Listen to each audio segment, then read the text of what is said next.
सनातन धर्म की जय। भारत माता की जय। धर्म की जय हो। धर्म का नाश हो, प्राणियों में सद्भावना हो, विश्व का कल्याण हो। सत्य सनातन धर्म की जय हो। भारत माता की जय हो। सियावर रामचंद्र महाराज की जय। जय जय श्री श्री राधे श्याम। पार्वती पते हर हर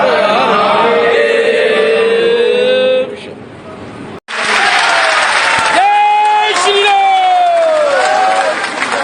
आज जो डीजे हाँकते हैं ताकि मेंटल पैरालिसिस हो जाए, आपकी सोचने की क्षमता खत्म हो जाए, आप क्रिटिसिज्म तो करें, आप पीड़ित तो हो, लेकिन जब सोल्यूशन की बात आए तो फिर आपसे पूछे विकल्प क्या है, विकल्प क्या है।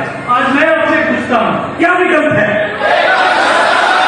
क्या विकल्प है, एकम सनातन भारत। भारतवर्ष के सामने क्या विकल्प है। एकम सनातन भारत दल एक नया विकल्प है और इस विकल्प को 2024 में नॉर्थ टू साउथ सनातन के संरक्षण हेतु तो हम ताकतवर तरीके से उतरेंगे। बहुत बार आपने मेरे टीवी इंटरव्यूज में, यूट्यूब पे एकम सनातन भारत दल के सप्त सिद्धांतों के बारे में बोलते हुए सुना, लेकिन आज ये आवश्यक कि उन सिद्धांतों को डिटेल आज मैं यहाँ एलैबोरेटली उस पर बात करूं। आज मीडिया के लोग सामने हैं, पूरा देश हमें सुन रहा है, आज नहीं सुन रहा है तो वीडियो के माध्यम से आने वाले कुछ समय में सुनेगा, तो ऑन रिकॉर्ड ये सब चीजें लाना बहुत आवश्यक है। एकम सनातन भारत दल के सप्त सिद्धांत ही मुझे लगता है कि ऐसे वो core non negotiable fundamental principles हैं जिनसे जुड़ के आप हजारों की संख्या में आज यहां पे आए। एक विचार से जुड़ के आप सब हजारों की संख्या में यहां पे। सनातन धर्म की जय हो, भारत की जय हो। सबसे पहले तो मैं आप लोगों का धन्यवाद करूंगा कि आप लोगों ने एक तरह से मुझे मोल में खरीद लिया है, क्योंकि एक धर्म की आवाज़ के लिए लोग आज के समय आ जाएं ये बड़ा मुश्किल है। और मुझे बड़ी प्रसन्नता भी हो रही है और थोड़ा दबाव भी महसूस हो रहा है कि आप लोगों का जो ये स्नेह है, जम्मू कश्मीर से तमिलनाडु तक हर प्रांत के लोग आए हैं और भारत के इतिहास में किसी भी पॉलिटिकल पार्टी के लिए सारे प्रांत से कभी कोई इस तरह से समर्थन नहीं आया है। जब भी उनका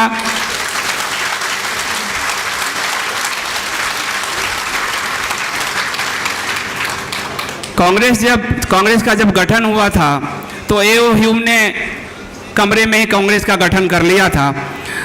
भारतीय जनता पार्टी का गठन हुआ था मुंबई अधिवेशन 1980, उसमें भी मुख्य अतिथि मंच पर जो लाए गए थे वो नेहरू जी के समय के शिक्षा मंत्री थे मोहम्मद करीम छागला जी, और जिन्होंने आंदोलन चलवाया था कि काशी हिंदू विश्वविद्यालय से हिंदू नाम हटा दिया जाए। भारतीय जनता पार्टी के प्रथम अधिवेशन में 80 में जब अटल बिहारी वाजपेयी जी को अध्यक्ष बनाया गया था तो वहाँ के जो अध्यक्ष थे वो काशी हिंदू विश्वविद्यालय से हिंदू शब्द हटाने के लिए देश भर में आंदोलन हो गया था। संसद में उन्होंने बहस करवा दी थी मोहम्मद करीम छागला। और आज जो एक सनातन धर्म के लिए पार्टी बन रही है, उनके आप मंच पर देखिए कि साधु बैठे हैं और वो अंकुर शर्मा बैठे हैं जिन्होंने हिंदू हितों की लड़ाई को रोशनी एक्ट हो या फिर अल्पसंख्यक राइट हो उसके लिए उन्होंने लड़ाई लड़ी है। तो एक पार्टी की दिशा उसके पहले दिन से तय हो जाती है। कोई एओ ह्यूम अगर बनाएगा तो वो आपके हक में पार्टी नहीं बनाएगा। कोई करीम छागला अगर अध्यक्ष बनेंगे तो वो आपके हित में नहीं बनेंगे। और कुनवाई पार्टियों की तो बात छोड़ दीजिए, वो तो एक परिवार तक, एक जाति तक सीमित है। मुझे यहाँ हर जाति के लोग मिले हैं और इसका मतलब यही है कि सनातन के समुद्र में जातियों का कोई अपनी अपनी भले भूमिका हो, पर हम जाति को लेकर नहीं लड़ सकते, हम जाति को लेकर नहीं बढ़ सकते। जातियों में हमें बांटकर अपने अपने हित साधे हैं हमारे नेताओं ने। आज़ादी के 75 साल हो गए और आज वो जातीय जनगणना की राजनीति करके हमसे वोट मांग रहे हैं। क्षुद्र राजनीति है ये। उस क्षुद्र राजनीति को बदलने के लिए अंकुर शर्मा आए हैं।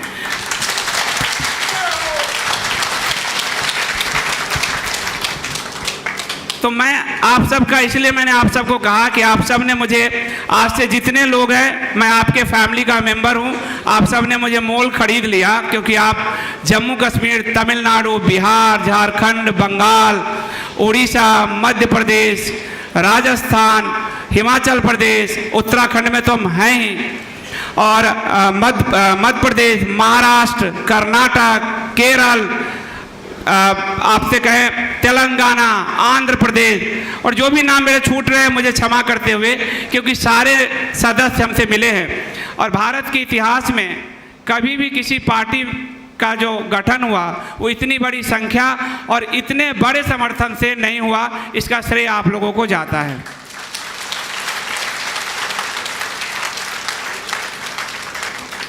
इस पार्टी का गठन क्यों करने की आवश्यकता हुई?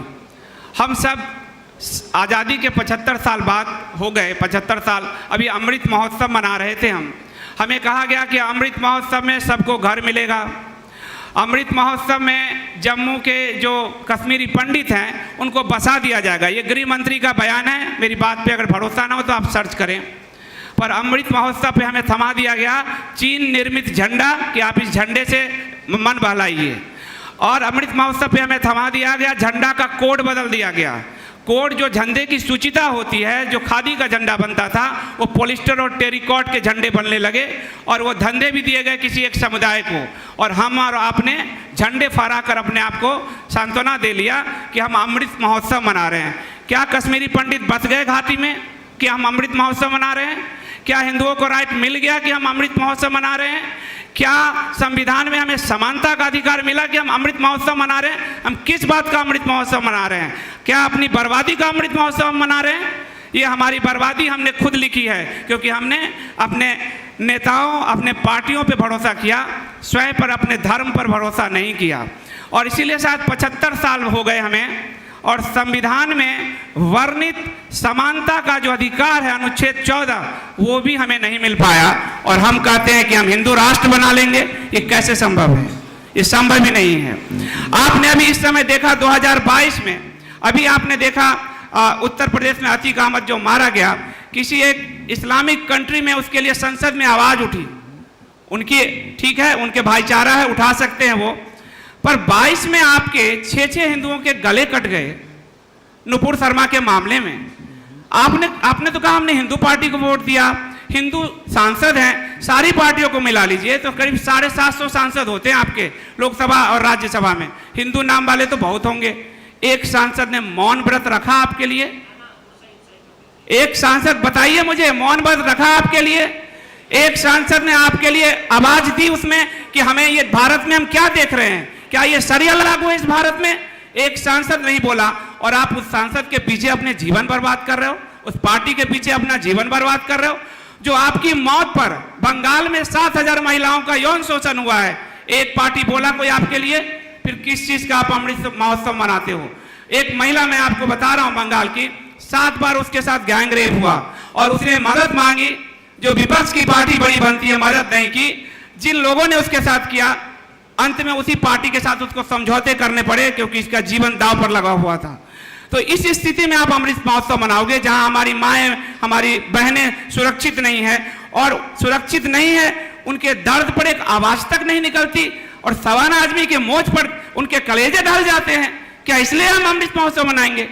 इस बात को आपको ध्यान रखना होगा कि यदि आप अपने घर की महिलाओं के लिए, और आपका घर सिर्फ आप तक नहीं है, आपका घर, हर हिंदू घर आपका है, हर बेटी आपकी है, हर बहन आपकी है, हर माँ आपकी है। भारत में महाभारत और रामायण की कथा एक महिला के सम्मान बचाने के लिए हो गई, और बंगाल में 7,000 महिलाओं के यौन शोषण हुए, कोई दर्द नहीं हुआ किसी को? आप सोच कर देखिए कि किस देश में जी रहे हैं हम, जहां हमारे महिलाओं के दर्द को कहा जाता है शांत रहिए, बोलना नहीं है। तृप्तिकरण चल रहा है, तृप्तिकरण जो कहते हैं, विज्ञापन आता है ना कि इस समय क्या चल रहा है, डियो का, तो फॉग का सीजन चल रहा है, अभी तृप्तिकरण का सीजन चल रहा है ये। इसलिए हमारी महिलाओं के लिए कोई स्थान नहीं है इस पार्टी में, आप देख लीजिए इसको। और संविधान की मैं बात करने आया हूं यहां पे, हम लोग कई चीजों से असहमत होंगे, पर संविधान आप ध्यान से देखिए, संविधान सभा में बहस चल रही थी, भारत का विभाजन हो चुका था, नेहरू, अंबेडकर, पटेल सब बैठे थे। वहां पर जो हमारे कुछ मुस्लिम नेता थे, वहां आजाद थे, गुलाम मौलाना आजाद, बाकी उन्होंने कहा कि हिंदू तो बड़े भैया हैं, ये शब्द है, और हम छोटे भैया हैं। छोटे भैया के लिए भी कुछ होना चाहिए इस भारत में। याद रखिए, जो सरदार पटेल की सबसे ऊंची मूर्ति बना रहे हैं वो भी सुने यहां से। सरदार पटेल ने कहा था कि पाकिस्तान का, भारत का विभाजन आपने मांगा था, आप लोगों को दे दिया गया, और आप लोग वहां नहीं गए, आप यहीं रह गए, और अब आप कह रहे हैं कि बड़े भैया को, छोटे भैया को दे देना चाहिए। ऐसा भी मत करना। ये सरदार के बयान है। वो जो सरदार की मूर्तियां बनाने वाले और सरदार पे दावा करने वाली कांग्रेस सब सुने। सरदार ने कहा कि बड़े भैया का गला इतना मत दबाओ कि बड़ा भैया मर जाए। ये सरदार के बयान थे। और इस संविधान में अल्पसंख्यक और बहुसंख्यक ये शब्द ही नहीं है। ये शब्द आए कहां से? पूरे संविधान की गरिमा को रौंद के रखा यहाँ के राजनीतिक पार्टियों और नेताओं ने। आप उसके बाद जब आरक्षण आदि देने के लिए कमेटी बनी, उस कमेटी के चेयरमैन थे सरदार पटेल। वहां भी बात हुई कि कुछ रियायत दिया जाए। उन्होंने कहा कि एससी और एसटी समाज के अलावा कोई भी रियायत का अधिकारी नहीं है। और ये बात जिस भीमराव अंबेडकर के नाम पे राजनीति करते हैं, भीमराव अंबेडकर के तो विचारधारा को इन्होंने रौंद के रखा हुआ है। सिर्फ पंचतीर्थ मूर्तियां बनाते घूम रहे हैं। काशी की मूर्तियां तोड़ते हैं और नकली मूर्तियां ये बनाते हैं। इसलिए आप लोगों को उन मूर्तियों से सावधान रहना होगा। भीमराव अंबेडकर ने कहा था कि आबादी का अदला बदली हो तो पूरा हो, लेकिन भीमराव अंबेडकर की नहीं सुनी गई। और जब कहा गया कि रियायत की बात, तो उसमें सरदार पटेल ने साफ कहा कि कोई इस देश में ना कोई बहुसंख्यक होगा ना अल्पसंख्यक। सरदार ने यह भी कहा कि पारसियों को दिक्कत नहीं है, यहूदियों को दिक्कत नहीं है, और एक जनसंख्या जिसने भारत के विभाजन करा दिए वो अल्पसंख्यक कैसे हो सकती है? ये सरदार ने कहा था। और आज आप देख रहे हो कि अंकुर शर्मा ने जम्मू कश्मीर की घाटी में सबसे बड़ी, कश्मीर की घाटी की आप सब बताइए, सबसे बड़ी जनसंख्या किसकी है? मुस्लिमों की है। वहां वो अल्पसंख्यक होने चाहिए या बहुसंख्यक होने चाहिए? और बहुसंख्यक है वो। इनके केस इन्होंने 2016 में लड़े। सुप्रीम कोर्ट ने कह दिया कि वहां उनको अल्पसंख्यक का अधिकार नहीं मिलेगा। ये सुप्रीम कोर्ट की वर्डिक्ट है, वो अभी आके बताएंगे आपको। सुप्रीम कोर्ट के संविधान को तो रौंदा ही है, सुप्रीम कोर्ट के फैसले को रौंद दिया है, और आज तक पीएमओ ने लागू नहीं किया उस नीति को, कि वहां आज भी वो बहुसंख्यक होकर अल्पसंख्यक के अधिकार को खा रहे हैं। और हम क्या करते हैं कि उनके फटके डाल के वोट डालने चले जाते हैं। भारत के 9 राज्यों में हिंदू अल्पसंख्यक हो चुका है। सरदार ने ये तो नहीं सोचा था, ये तो नहीं कहा था। तो जब संविधान में अल्पसंख्यक बहुसंख्यक है नहीं, तो ये कहां से आया? ये सवाल होना चाहिए कि कहां से आया। सुप्रीम कोर्ट में आज भी केस चल रहा है। अंकुर शर्मा के केस हैं, अश्विनी उपाध्याय के केस हैं, विष्णु जैन के केस हैं। वो कह रहे हैं, सुप्रीम कोर्ट रोज भारत सरकार से पूछती है कि अल्पसंख्यक बहुसंख्यक आया कहां से, इस पे जवाब दीजिए। और भारत सरकार रोज टालती है, रोज टालती है। और टालती नहीं है, सच्चर कमेटी की रिपोर्ट दे दिया कि ये आधार रहा। और यही मोदी सरकार 2013 की बात है, सुप्रीम कोर्ट गई। उस समय ये गुजरात के मुख्यमंत्री थे, हमें वोट हमसे लेना था, हम भी इनके लिए बैठे ही थे वोट देने को। तो सुप्रीम कोर्ट में जो उनके वर्डिक्ट कहा गया वो सुनिए कि ये सच्चर कमेटी पूरी तरह से अवैध है। क्यों अवैध है? क्योंकि भारत में अल्पसंख्यक में और भी धर्म के लोग आते हैं, लेकिन इसमें सिर्फ एक धर्म की बात की गई जो संविधान का वायलेशन है। और सुप्रीम कोर्ट में यह तर्क देने वाले प्रधानमंत्री, उनकी सरकार कुछ महीनों बाद केंद्र में आती है और उसी सच्चर कमेटी को लागू कर देती है। हम पूछ भी नहीं सकते क्या ये बात? तो फिर जब 13 में आपने क्यों आंखों में धूल झोंका था हमारे कि सच्चर, उन्होंने कहा, राजेंद्र सच्चर कमेटी के लोग आए गुजरात में और उन्होंने कहा कि आप मुस्लिमों के लिए क्या करते हैं? मैंने कहा हम मुस्लिमों के लिए कुछ नहीं करते। वो बड़े आश्चर्यचकित हुए। मैंने कहा महोदय, हम हिंदुओं के लिए भी कुछ नहीं करते, हम 6 करोड़ गुजरातियों के लिए करते हैं। और आज उनका मंत्री धर्मेंद्र प्रधान घोषणा करता है कि भारत के संसाधन पे 35% संसाधन पे हमने मुस्लिमों को राइट दे दिया। फिर भी आप सवाल नहीं पूछ रहे। ये सवाल तो पूछा जाना ही चाहिए हिंदू समाज से कि हमको क्या मिला है। तो मैं कह रहा था ये कहां से आया अल्पसंख्यक आयोग, बहुसंख्यक आयोग और अल्पसंख्यक बहुसंख्यक की अवधारणा? ये आई आपातकाल के बाद। आपातकाल के बाद वो भी सबसे बड़े हिंदू नेता बनते थे मोरारजी देसाई, उनको कांग्रेस में दक्षिणपंथी कहा जाता था। तो उनकी सरकार बनी। उस सरकार में आज की भारतीय जनता पार्टी का जो पूर्व पार्टी है जनसंघ, उसके 90 सांसद थे, एक दो नहीं 90 सांसद थे। अटल अडवाणी उस पार्टी के लीडर थे और अटल अडवाणी बड़े मंत्री थे। उस पार्टी ने, उस सरकार ने अल्पसंख्यक आयोग पहली बार दिया 1978 में। आप इसको गूगल करिए, उस पार्टी ने दिया, यानी संविधान ने नहीं दिया, अंबेडकर ने नहीं दिया, सरदार ने नहीं दिया। इसको अल्पसंख्यक की अवधारणा मोरारजी देसाई और वाजपेयी ने दिया है। और जब वो 78 में बना तो उसको गृह मंत्रालय से अटैच किया गया। उसके बाद फिर राजीव गांधी की सरकार आई, फिर नरसिम्हा राव, और फिर अल्पसंख्यक के 90 के दशक में बने। और जब भी बने दोनों पार्टियों ने बनाए, आपका और हमको दोनों को गुमराह करने के लिए वो कांग्रेस और भाजपा पे आरोप लगाते हैं। वक्त पर एक कांग्रेस भाजपा ने मिलकर पारित किया, अल्पसंख्यक एक कांग्रेस भाजपा ने मिलकर पारित किया, अल्पसंख्यक आयोग कांग्रेस भाजपा ने मिलकर पारित किया। और अभी तो विदेशी फंड छुपाने का कानून 2018 में कांग्रेस भाजपा ने मिलकर पारित किया। बस हमें मूर्ख बनाने का धंधा खोल रखा है इन्होंने। दोनों पार्टियां उसी तरह से कानून बना रही हैं, कहा सिर्फ नहीं रहे, कानून बना रहे हैं दोनों मिलकर। और हमें कहते हैं कि जब वक्फ एक्ट पे बात हुई दिल्ली में कि इतने सारे प्रॉपर्टी, प्रधानमंत्री की प्रॉपर्टी, राष्ट्रपति की प्रॉपर्टी वक्फ ने ले लिए, तो इन्होंने कैसे उसको मुक्त करा लिया। लेकिन आज सोमनाथ मंदिर, जिसके ट्रस्टी हैं नरेंद्र मोदी जी, 52 एकड़ जमीन, 52 बीघा जमीन पे वक्फ ने दावा कर लिया। क्यों नहीं छुड़ा पा रहे उसको? अपने प्रधानमंत्री आवास को तो छुड़ा लिया आपने। इसका मतलब तो यही ना कि सोमनाथ आपके लिए महत्व तो नहीं रखते, वो सिर्फ वोट के लिए आपका महत्व रखते हैं। तो ये पार्टी बनी है इसलिए कि हिंदुओं को समानता का अधिकार मिले, कोई अल्पसंख्यक बहुसंख्यक जैसी बात ना हो, और हो तो वो यूनाइटेड नेशन का जो प्रावधान है उसके अनुरूप हो। यहां कोई आधार ही नहीं है, लेकिन अल्पसंख्यक बहुसंख्यक रख दिया गया है। संविधान के पहला एक संविधान बनाया गया है, उस संविधान में कहीं भी वक्फ एक्ट नहीं है, इन्होंने बना दिए। उस संविधान में कहीं भी वर्शिप एक्ट नहीं है, इन्होंने बना दिए। उस संविधान में कहीं अल्पसंख्यक एक्ट नहीं है, इन्होंने बनाए। और ये संविधान की बात जब करते हैं तो शर्म नहीं आती जरा भी कि संविधान की बात करते हैं, संविधान को रौंद रखा है पूरी तरह से। तो मेरा आप सबसे कहना है कि अपने अपने आसपास के लोगों को जागृत कीजिए, वरना आपके बच्चों को भी वो अधिकार नहीं मिलेगा। आज सरकारी संसाधन पे 35% उनके अधिकार हो चुके हैं। 34,000 करोड़ का अल्पसंख्यक मंत्रालय का बजट है, 34,000 करोड़, कांग्रेस से कई गुना आगे जा चुके हैं 34,000 करोड़। उसके अलावा सरकारी नौकरी, अच्छा ये इनके आंकड़े हैं, मेरे नहीं है, आप सर्च कर लीजिए। सरकारी नौकरी, अब पहली बार सरकारी नौकरी में भी तुम अल्पसंख्यक बाद लाओगे तो आपने तो SC ST आदि के भी अधिकार मार दिए। अभी मध्य प्रदेश के लोग बताएंगे, मध्य प्रदेश में एक आंदोलन अभी चल रहा था, ये जनजातीय समाज ने एक आंदोलन किया। जनजातीय समाज ने क्या आंदोलन किया कि जो हमको जो अधिकार मिला है संविधान में, उसमें जो लोग धर्मांतरित हो गए हैं, ईसाई मुस्लिम जो भी हुए हैं, धर्मांतरित हो गए हैं, उनको सारा राइट दिया जा रहा है। और एक रिपोर्ट है कि जो ग्रुप A और ग्रुप B की नौकरियां हैं, उन नौकरियों में जनजाति समाज के मूल प्रतिनिधि से ज्यादा ये धर्मांतरित आ गए हैं।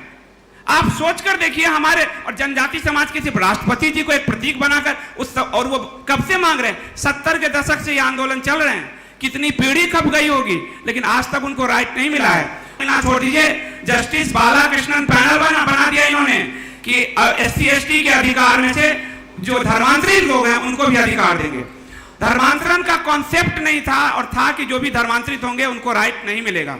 अब एक जनजाति समाज का आदमी है, उसके लिए संविधान में वर्णित है कि उसकी अपनी एक धार्मिक परंपरा है, उसकी एक सांस्कृतिक परंपरा है। जो धर्मांतरित हुआ उसने तो उस धार्मिक परंपरा को छोड़ दिया, उसने उस सांस्कृतिक परंपरा को छोड़ दिया, सिर्फ उसको आरक्षण चाहिए। तो अब उनको दोहरा आरक्षण मिल रहा है, एक अल्पसंख्यक आरक्षण मिल रहा है और एक उनको SC ST वाला आरक्षण भी उनको मिल जा रहा है। इस देश में इतनी ज्यादा अनीति हो रही है और आंदोलन चल रहे हैं। अभी मध्य प्रदेश में छत्तीसगढ़ के लोग जुड़े, झारखंड के लोग जुड़े, उड़ीसा के लोग आए, लेकिन चूंकि मेन स्ट्रीम मीडिया कवर ही नहीं करता तो हमको आपको पता ही नहीं चलता। मेन स्ट्रीम मीडिया को 24 घंटे शाम को चकल्लस कराने से फुर्सत ही नहीं मिलती। वो पूरे दिन सरकार की बातें, कांग्रेस थी तो कांग्रेस की बातें, भाजपा है तो भाजपा की बातें। अब इतना बड़ा साम्राज्य मीडिया का बनाया है, 6-6, 8-8 हजार करोड़ के विज्ञापन मिलते हैं, तो वो तो अपने मालिकों की भाषा ही बोलेंगे, तो वही बोला जा रहा है। आप देखिए कुछ मीडिया अभी भी अच्छा काम कर रहे हैं, खासकर प्रिंट मीडिया में आप देखिएगा ये रिपोर्टें छपती है, तो आप लोगों को प्रिंट मीडिया में सिंगल कॉलम भी इस तरह की खबर मिले तो उसको संज्ञान में जरूर लीजिए, ताकि आपको पता चले कि देश में हो क्या रहा है। तो आप लोगों से हम यही निवेदन करते हैं कि प्रथम है कि आप अपने आप को जागरूक बनाइए। सनातन का मतलब है स्वयं में स्थित होना। आप नेता और पार्टी में स्थित हो रहे हैं, पहले स्वयं में स्थित होइए, अपने आप को जागरूक बनाइए, और जब जागरूक बनाएंगे तो आपको पता चलेगा कि आपके बच्चों के लिए कुछ छोड़ा ही नहीं गया है। आपके बच्चे को 4th श्रेणी कैटेगरी की नौकरी या उस तरह की व्यवस्था के लिए छोड़ा गया है। अभी भारत में पिछले 14 से 20-21 के बीच में सबसे ज्यादा भारतीय नागरिकों ने नागरिकता छोड़ दी है अपनी। किस लिए छोड़ दी है, आप लोगों ने ये भी नहीं सोचा है। तो मैं आप सबसे यही विनती करूंगा कि एकम सनातन भारत शुद्ध सनातन मूल्यों को लेकर आगे आया है। आपके जीवन में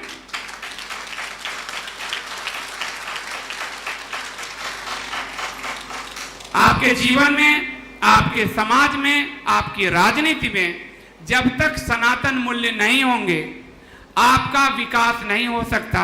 विकास के नाम पर जोशीमठ और काशी उजाड़े जाएंगे और आपको वो विकास लगेंगे।